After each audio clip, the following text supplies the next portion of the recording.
Hello guys, welcome to economic classes. Indian economy इस paper के very short questions आपको समझाए जा रहे हैं। 2 पार्ट में इसको समझा चुकी हूँ कुछ क्वेश्चंस आपको, ये थर्ड पार्ट है। स्टार्ट करते हैं। भारत में सबसे अधिक लिंग अनुपात वाला राज्य कौन सा है? केरल सबसे अधिक लिंग अनुपात वाला राज्य है। यहाँ पर 1084 महिलाएं हैं 1000 पुरुषों पर, यानी कि पुरुषों से ज्यादा यहाँ पर महिलाएं हैं। नेक्स्ट, परमाणु ऊर्जा के लिए क्या प्रसिद्ध है? परमाणु ऊर्जा के लिए तारापुर प्रसिद्ध है। तारापुर परमाणु ऊर्जा स्टेशन महाराष्ट्र राज्य में है। यह भारत में निर्मित पहला वाणिज्यिक परमाणु स्टेशन है। नेक्स्ट, किसी जनसमूह के एक स्थान पर दूसरे स्थान पर जाकर बसने को क्या कहते हैं? यदि कोई जनसमूह एक स्थान से दूसरे स्थान पर जाकर बसता है तो उसको प्रवास कहते हैं। प्रवास यानी माइग्रेशन। प्रवास जो है वो सामाजिक और आर्थिक पक्षों से जुड़ी एक महत्वपूर्ण घटना होती है। नेक्स्ट, जब कोई व्यक्ति जनगणना के समय अपने बर्थ प्लेस के स्थान पर किसी अन्य स्थान पर गिना जाता है तब उसको क्या कहते हैं? तब उसको प्रवासी कहते हैं, माइग्रेंट। यानी कि जब कोई व्यक्ति जहाँ जिस स्थान पर उसका जन्म हुआ है वहाँ के वो नहीं रहता है, वहाँ उसकी काउंटिंग नहीं की जाती है, दूसरे स्थान पर उसकी काउंटिंग की जाती है तो उसको माइग्रेंट कहते हैं। नेक्स्ट, अंतर्राष्ट्रीय सीमाओं को पार करने वाला प्रवास क्या कहलाता है? जब हम एक कंट्री से दूसरी कंट्री में पहुंच जाते हैं तो उसको बृह प्रवास यानी कि आउटबाउंड माइग्रेशन कहते हैं। नेक्स्ट, किसी भी देश के विभिन्न क्षेत्रों के बीच में होने वाले पारस्परिक प्रवास को क्या कहते हैं? इस तरह के प्रवास को आंतरिक प्रवास यानी कि इंटरनल माइग्रेशन कहते हैं। जो इंटरनल माइग्रेशन होता है वो कई प्रकार का होता है, जैसे अपने ही विलेज से सिटी की ओर जाना, या एक ही गांव से दूसरे गांव की ओर जाना, या एक ही शहर से दूसरे शहर को जाना, या एक शहर से दूसरे गांव को जाना। नेक्स्ट, किसी व्यक्ति या समूह का भारत में से होकर किसी भी विदेश में जाकर बसने को क्या कहते हैं? उसको उत्प्रवास यानी कि एमिग्रेशन कहते हैं। किसी भी व्यक्ति के द्वारा, यदि कोई भी व्यक्ति है जो अपनी कंट्री से किसी दूसरी कंट्री में जाकर बस गया है तो उसको उत्प्रवास कहते हैं। नेक्स्ट, लोगों को अपने पशुओं के साथ मौसम के अनुकूल भ्रमण करने को यानी घूमने को क्या कहते हैं? उसको ऋतु प्रवास सीजनल माइग्रेशन कहते हैं। नेक्स्ट, किसी व्यक्ति या समूह के द्वारा बाहर के देश से अपने देश में आकर बसना क्या कहलाता है? उसको आप्रवास यानी कि इमाइग्रेशन कहते हैं। यदि कोई भी व्यक्ति किसी दूसरी कंट्री से आकर अपने कंट्री में बस गया है, रह गया है, वहीं रहने लगा है तो उसको इमाइग्रेशन की आप्रवास कहते हैं। जिस तरह सपोज कीजिए किस जर्मनी से कोई भी व्यक्ति हमारी कंट्री में आकर रहने लगा है तो उसको हम आप्रवास कहते हैं। नेक्स्ट, जब लोग नगर की सुविधाओं और इकोनॉमिक अपॉर्चुनिटी की वजह से आकर्षित होकर नगर की ओर प्रवास करते हैं, शहर की ओर आने लगते हैं तो वह क्या कहलाता है? उसको अपकर्ष प्रेरित प्रवास कहते हैं, क्योंकि वो जो व्यक्ति होते हैं वो गांव से शहर की ओर या उन सुविधाओं की वजह से वो वहाँ रहने लगते हैं और आकर्षित हो जाते हैं, इस वजह से उन लोगों को अपकर्ष प्रेरित प्रवास कहते हैं। नेक्स्ट, जब लोग शिक्षा, स्वास्थ्य, रोजगार, मनोरंजन और अन्य सुविधाओं की कमी होने की वजह से मजबूरी में अपने गांव को छोड़कर शहर में आकर बस जाते हैं तो इसको कहते हैं प्रतिकर्ष प्रेरित प्रवास। हर व्यक्ति जो होता है वो चाहता है कि उसको भी वो सारी चीजें मिलनी चाहिए जो उसके लिए जरूरी हैं। Next, doctor S.N. अग्रवाल ने 1921 को जनसंख्या के अध्ययन के दृष्टिकोण से किस प्रकार की संज्ञा दी थी? उन्होंने इसको महाविभाजन का वर्ष यानी कि बड़े विभाजन का वर्ष कहा। 1921 में पॉपुलेशन बहुत कम हो गई थी और 1921 के बाद से भारत की पॉपुलेशन बहुत ज़्यादा बढ़ती चली गई, इसलिए इस साल को द ग्रेट डिवाइड भी कहा जाता है। नेक्स्ट, प्रवासियों के द्वारा अपने घरों पर अपनी आय का पैसा भेजना क्या कहलाता है? जब वे लोग अपनी इनकम को भेजते हैं, पैसे को भेजते हैं तो वो क्या कहलाता है? उसको हम हुंडिया कहते हैं। हुंडिया वह कागज होता है जिस पर एक व्यक्ति दूसरे व्यक्ति को, जिससे कि उसको लेन देन करना है, कुछ रुपए लिख कर दे देता है और उसके बदले में वह उसको पैसा देता है। नेक्स्ट, वह प्रवास जो राज्य की सीमा के बाहर होता है, एक स्टेट से दूसरे स्टेट में होता है, उसको क्या कहते हैं? उसको अंतर्राज्यीय प्रवास कहते हैं, इंटर स्टेट माइग्रेशन कहते हैं। यानी कि एक राज्य से दूसरे राज्य में जाना, बस जाना, उसको अंतर्राज्यीय प्रवास कहते हैं। नेक्स्ट, भारत में सर्वाधिक प्रवासी वह कौन सा पड़ोसी देश है जहाँ से आते हैं? बांग्लादेश वह कंट्री है जहाँ से सबसे ज्यादा प्रवासी हमारे यहाँ आकर बसते हैं। नेक्स्ट, वे सभी कारण जो लोगों को निवास स्थान से छुड़वाने का कारण बनते हैं वो क्या कहलाते हैं? वो प्रतिकर्ष कारक कहलाते हैं, को ग्रेडेशन भी कहते हैं।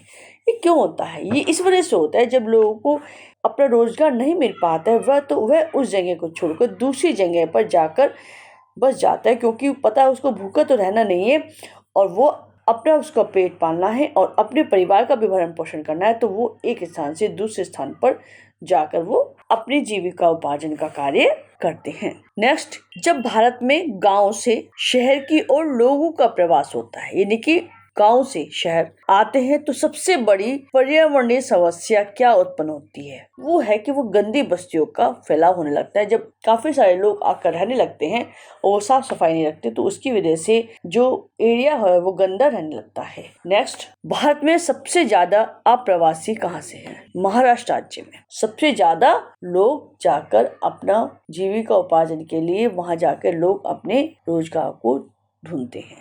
नेक्स्ट, विवाह स्त्रियों के प्रवास का मुख्य कारण नहीं है। ऐसे कौन सा स्टेट है जहाँ पर ये नहीं है? मेघालय एक ऐसा राज्य है जहाँ विवाह स्त्रियों के प्रवास का मुख्य कारण नहीं है। नेक्स्ट, राष्ट्रीय जनसंख्या नीति की घोषणा कब की गई? 2000 2000 में राष्ट्रीय जनसंख्या नीति की घोषणा की गई थी। सेंट्रल गवर्नमेंट ने 15 फरवरी 2000 को नवी जनसंख्या नीति की घोषणा की थी। उन्होंने छोटे परिवार के लिए प्रोत्साहन दिया था, प्रेरणा दी थी और उन्होंने कहा था कि जो गरीबी से नीचे जो लोग रह रहे हैं और जब वो लोग इस जनसंख्या नीति का पालन करते हैं तो उनको आर्थिक सहायता दी जाएगी। नेक्स्ट, राष्ट्रीय जनसंख्या आयोग की स्थापना कब की गई थी?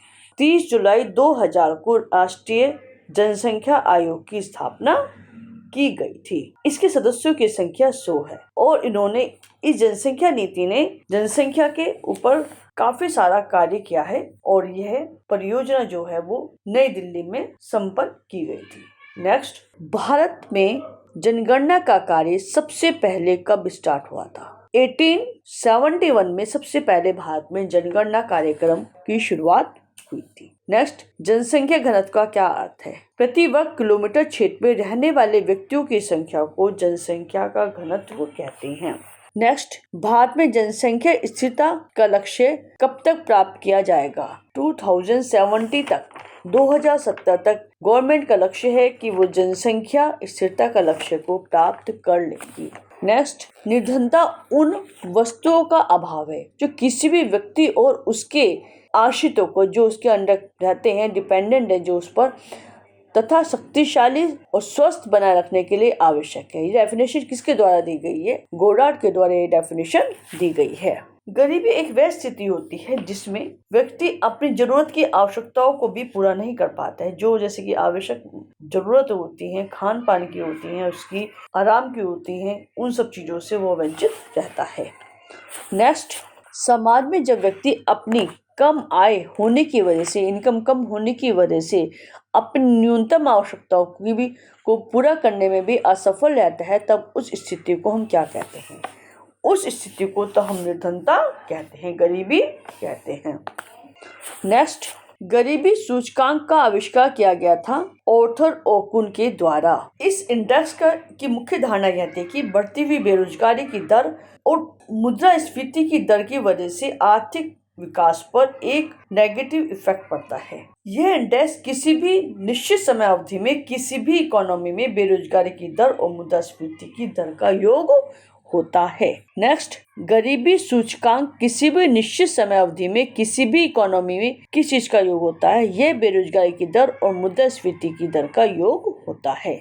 नेक्स्ट, आय की असमानता को बताने वाला सर्वाधिक सरल तरीका क्या है? लोरेंज वक्र के द्वारा आय की असमानता को पता लगाया जा सकता है। नेक्स्ट, जहां किसी भी अर्थव्यवस्था में उत्पादन के साधनों के निजी स्वामित्व के साथ आर्थिक शक्तियां प्रचालन काटती हैं, वहां असमानताएं बनी रहती हैं। ये डेफिनेशन किसके द्वारा दी गई है? ये डेफिनेशन दांडेकर और रथ के द्वारा दी गई है। नेक्स्ट, शहरी निर्धनता को दूर करने के लिए क्या उपाय किया गया है? स्वर्ण जयंती शहरी रोजगार गारंटी योजना को चलाया गया है। यह योजना 1997 में शुरू की गई थी। सेंट्रल गवर्नमेंट के द्वारा शुरू की गई यह योजना एक गरीबी उन्मूलन कार्यक्रम है। नेक्स्ट, बेरोजगार केवल वह व्यक्ति होता है जो काम पाने की इच्छा रखता है परंतु फिर भी काम न मिलने के कारण वह बेरोजगार होता है। ये डेफिनेशन दी गई है प्रोफेसर पीकू के द्वारा। उन्होंने कहा है कि हमारी कंट्री में सबसे बड़ी समस्या है कि जो व्यक्ति जिस काम को करना चाहता है, जो उसकी जरूरत है, उसके अनुसार उसको काम नहीं मिलता है। वो अपनी प्रतिभा से कम काम करने पर उसको काम मिलता है, वो उस पर काम करने को तैयार हो जाता है। नेक्स्ट, CMIE के अनुसार जून 2021 में भारत में बेरोजगारी की दर थी शहरों में 10.7% और गांवों में 8.75%। Centre for monitoring Indian economy, उन्होंने बताया था कि अप्रैल में कुल बेरोजगारी की दर बहुत ज्यादा थी और लेकिन धीरे धीरे इसमें गिरावट आने शुरू हो गई थी। नेक्स्ट, मौसमी बेरोजगारी से क्या अभिप्राय है? जो भी व्यवसाय, जो भी बिजनेस किसी विशेष मौसम में ही चलते हैं, उनमें काम करने वाले लोग एक मौसम में ही काम कर पाते हैं, उस सीजन में काम कर पाते हैं और बाकी समय में वो लोग बेरोजगार हो जाते हैं। एग्जाम्पल के लिए, जब फसल की कटाई होती है तो मजदूरों को काम मिल जाता है और लेकिन उसके बाद वे बेरोजगार हो जाते हैं। नेक्स्ट, चक्रीय बेरोजगारी किससे संबंधित है? व्यापार चक्रों से अर्थात मंदी और तेजी के कारण होने वाली बेरोजगारी को चक्रीय बेरोजगारी कहते हैं। जब तेजी के बाद मंदी आती है तो वस्तु के दाम गिरने लगते हैं और जो सामान्य वस्तु है वो बिक नहीं पाते हैं और प्रॉफिट नहीं हो पाता है। तो इस वजह से जो भी मालिक होते हैं, जो भी फैक्ट्री या कंपनी चला रहे हैं, वो लोग अपने काम को बंद कर देते हैं और इस वजह से वहाँ के लोग काम पे से निकाल ले जाते हैं, वो लोग बेरोजगार हो जाते हैं। नेक्स्ट, तकनीकी बेरोजगारी किसका परिणाम है? तकनीकी बेरोजगारी टेक्निकल अनएम्प्लॉयमेंट मशीनीकरण की वजह से होती है। जब मशीन आ जाती है वो लोगों का काम छीन लेते हैं, यानी वो काम जो हम हाथ से करे थे अब वो काम मशीनों से होने लगता है, इस वजह से भी बेरोजगारी हो जाती है। नेक्स्ट, अदृश्य बेरोजगारी वह अवस्था होती है जिसमें रोजगार में लगे हुए व्यक्तियों का उत्पादन में योगदान शून्य के बराबर होता है। अदृश्य बेरोजगारी सबसे ज्यादा कृषि में पाई जाती है। नेक्स्ट, छिपी बेरोजगारी कहाँ पाई जाती है? छिपी हुई बेरोजगारी कृषि में पाई जाती है क्योंकि खेतों में क्या होता है, जहाँ पर 4 लोगों का काम होता है वहाँ पे 6 लोग काम पे लगे हुए होते हैं। दिखाई देता है कि हमको कि वो सब लोग काम पे लगे हुए हैं, लेकिन समस्या यह है कि जो 2 लोग काम पे लगे हुए हैं उनका कोई भी वहाँ पर काम नहीं होता है, इसलिए इसको छिपी हुई बेरोजगारी कहते हैं। नेक्स्ट, अदृश्य बेरोजगारी सबसे अधिक कहाँ पाई जाती है? सबसे ज़्यादा बेरोजगारी भारत में पाई जाती है क्योंकि हमारे यहाँ सबसे ज़्यादा लोग कृषि में काम करते हैं, खेतों में काम करते हैं, उस पर डिपेंड रहते हैं और वो लोग वहाँ काम पर लगे हुए दिखाई देते हैं, करते हुए दिखाई देते हैं, लेकिन सही तो यह है कि वो लोग किसी भी रोजगार को नहीं प्राप्त कर पाते हैं। नेक्स्ट, किसी ग्रामीण निर्धन व्यक्ति को अधिकतम 100 दिन का रोजगार मिल सकता है किस योजना के अंतर्गत? मनरेगा योजना के अंतर्गत किसी भी गरीब व्यक्ति को 100 दिन का रोजगार दिया जा सकता है। मनरेगा की फुल फॉर्म है महात्मा गांधी राष्ट्रीय ग्रामीण रोजगार गारंटी। नेक्स्ट, राष्ट्रीय ग्रामीण रोजगार गारंटी कार्यक्रम अन्य रोजगार कार्यक्रमों से अलग है क्योंकि यह रोजगार की एक योजना न होकर कानूनी व्यवस्था है, यानी कि कानूनी रूप से आपको लोगों को रोजगार देना ही है।